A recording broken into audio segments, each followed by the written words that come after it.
Rádio Bandeirantes. Qual a importância da atividade física para essas crianças?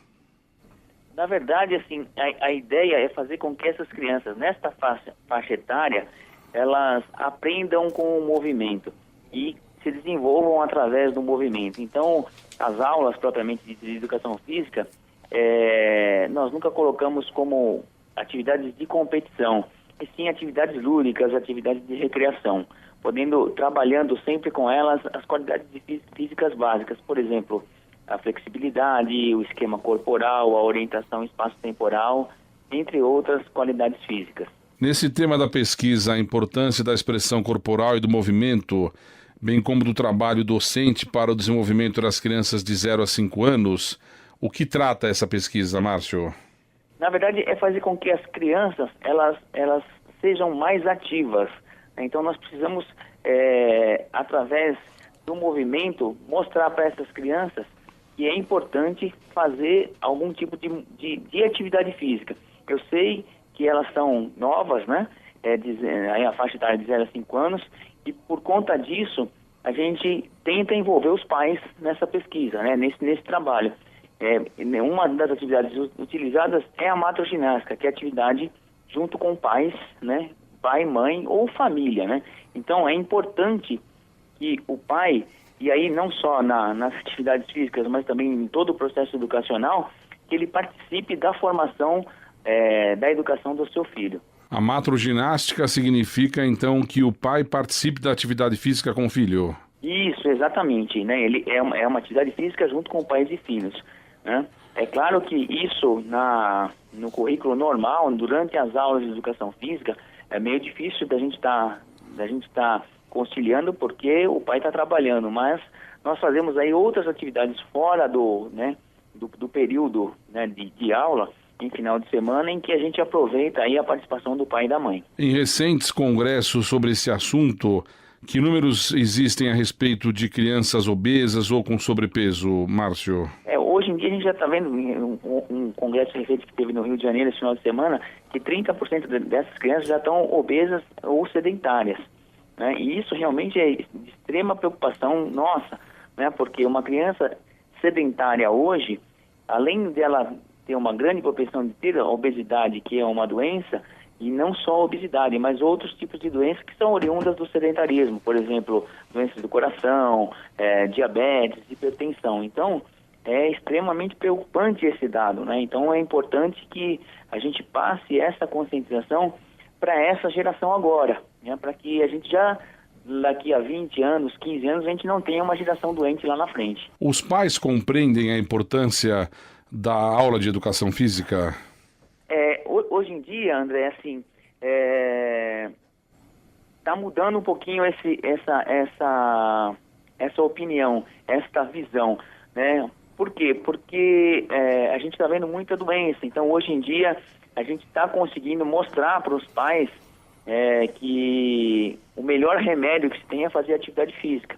Então, a gente acaba mostrando não só a importância da atividade física para o filho, né, dele, mas também para ele. Então, é um trabalho realmente que ele visa conscientizar a família de que é importante fazer uma atividade física. Que dica você dá para o pai, até para o professor, seu colega de trabalho, Márcio, que tem no seu grupo de alunos, isso é super natural, algum aluno mais obeso, que tem dificuldade para desempenhar alguma atividade, e aí, por alguma razão, surge algum tipo de constrangimento dele perante os colegas, e isso não deve realmente acontecer, para que não haja essa competição? Como envolver ali o mais gordinho na atividade física sem que ele não se sinta mal e tenha um bom desempenho na medida das suas limitações, mas fique feliz na aula de educação física? Na verdade, eu acho que o ponto de partida é não transformar a aula de educação física numa aula de competição, né? Então, eu acho que esse é um ponto primordial e fundamental para que a gente tenha sucesso nessas atividades. Então, é transformar realmente uma atividade que seja lúdica. Então, a gente pode trabalhar a princípio individualmente, pequenos grupos, grandes grupos, né? E não expor as crianças. De uma forma geral, né? A gente fala sempre no gordinho, né? O estereótipo a gente tem daquele gordinho ele fica paradinho, que ele fica no cantinho, mas não é só ele que tem problemas, né? Às vezes é o muito magro, o muito alto também tem problema, ou muito baixo. Então, assim, a gente montar as atividades de uma forma em que a gente não priorize a performance, ou seja, não priorize a vitória naquela atividade, e sim a brincadeira, né? Uma forma lúdica realmente. Então, a chave disso tudo é brincar com as crianças, né? É fazê-los rolar, é fazê-los rastejar, né? Montar realmente um parque de diversão na aula de educação física. E tem aquela história, né, que na verdade fazer a criança rastejar ou fazer a criança andar agachada, para a criança rastejar tem que se andar com uma cobrinha, e andar agachada tem que se andar com uma formiguinha, mais ou menos isso? Isso, exatamente, porque assim, é você também mexer com o imaginário das crianças, né? E isso dá um resultado muito grande, e eu tenho para mim, assim, como experiência própria, que esse resultado é absurdamente fantástico, que às vezes você faz essas mesmas atividades com adultos, e eles voltam a ser criança, e eles participam normalmente, né? Então, e eu já tive a experiência com os dois públicos, com adulto e com criança, né? De se fazer a mesma atividade, basicamente, e a gente tem a mesma resposta, ou seja, todo mundo participando de uma forma alegre e descontraída. Eu acho que essa é a chave de tudo, é a gente voltar a brincar, né, com as crianças, e voltar a brincar também com os adultos, né? Não é porque a gente ficou adulto que a gente perdeu essa característica lúdica, essa característica de brincadeira. A aula de educação física, eu vou sair um pouco também desse grupo de 0 a 5 anos, Márcio. Pois não. Estamos conversando com o professor Márcio Aldecoa, de Educação Física. A aula de Educação Física tende a ser um ambiente mais propício ao bullying por uma série de razões ou não? Olha, eu acredito assim que toda vez que você está num grupo de pessoas, você corre o risco de ter, né, de ter bullying, né? Nós já fomos crianças, a gente sabe como a criança também sabe ser sarcástica, né? Quando ela quer utilizar esse tipo de menosprezo, vamos assim dizer. Então, cabe muito, na verdade, ao profissional de educação física, e aí também envolver os pais, né? E aí não é só o profissional de educação física, mas sim a escola como um todo, envolver os pais e as crianças para a gente minimizar essa coisa do bullying, né? E a gente saber realmente o que é bullying e o que não é. Porque hoje em dia, eu estava ainda conversando ontem, a gente estava falando de futebol e a gente ouve muito que futebol ficou chato, né? Porque tudo é menosprezo ao adversário e tal. E a vida está muito assim, né?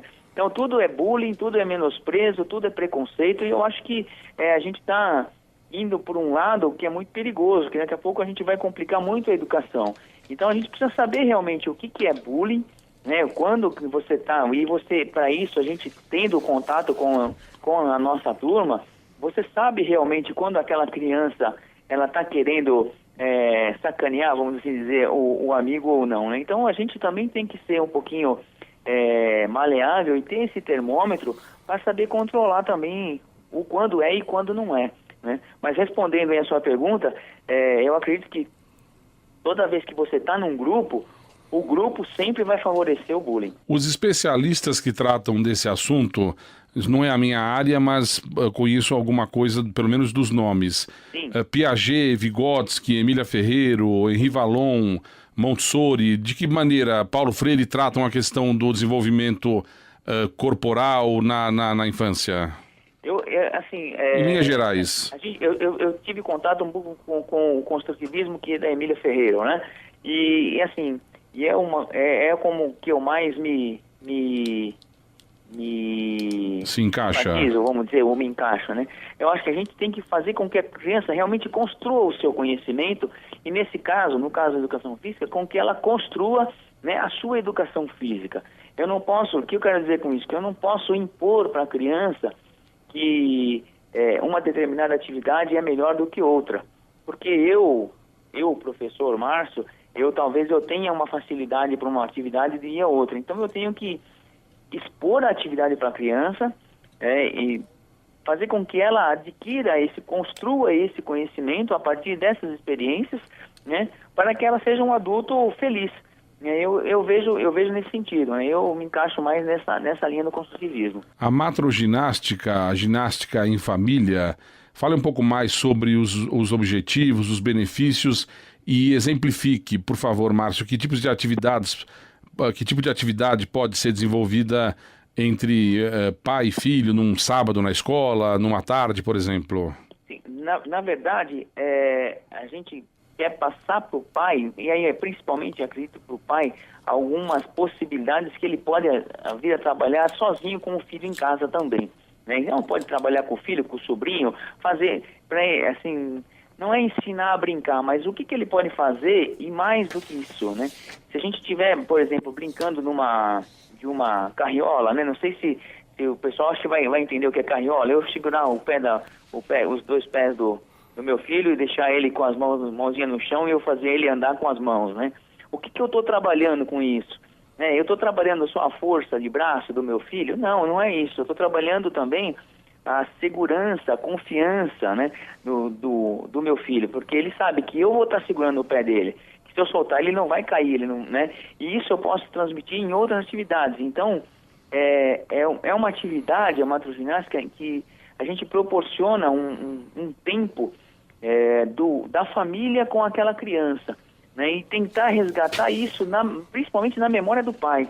Porque hoje o que a gente mais ouve é que os pais, na verdade, não têm tempo, é muito trabalho, né? E isso, a minha opinião, opinião própria minha, que o pai, né, e mãe, eles são sempre os culpados, porque são eles que educam. A obrigação de educar é do pai e da mãe, né? Não é da escola, né? E hoje em dia a gente percebe muito isso, que o pai e a mãe, eles deixam a obrigação de educar na escola, né? E como se fosse a obrigação do pai seria só pagar a escola.